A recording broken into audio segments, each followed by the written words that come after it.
It was close to midnight when I decided to grab something to eat.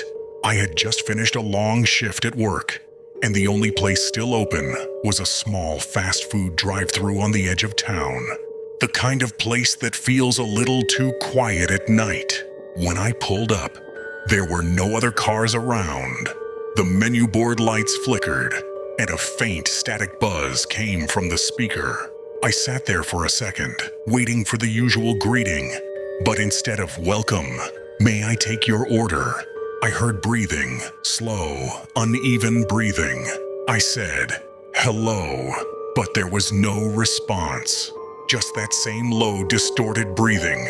Then finally, a voice whispered through the speaker. But it wasn't human.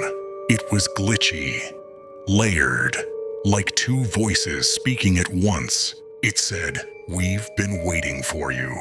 My stomach dropped. I looked at the empty restaurant windows ahead.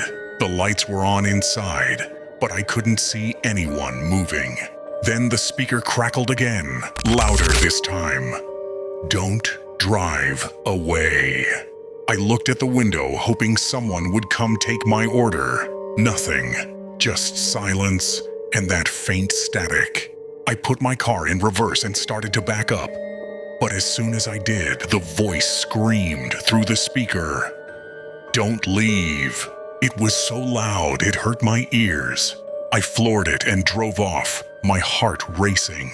But when I looked in the rear-view mirror, the drive-thru window light turned off, and something moved behind the glass. I didn't look back after that. I just kept driving. The next morning, curiosity got the better of me. I looked up the restaurant online, and that's when things got worse. It had been closed for almost 2 years.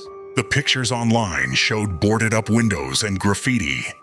But what I saw that night looked open. The lights were on. The menu screen was working. And when I checked my phone history, the GPS showed I never stopped there. It said I parked for 12 minutes in an empty lot. Now, every time I drive home late at night, I take a longer route just to avoid that part of town. But sometimes, when the radio loses signal, I swear I can still hear that voice whispering through the static.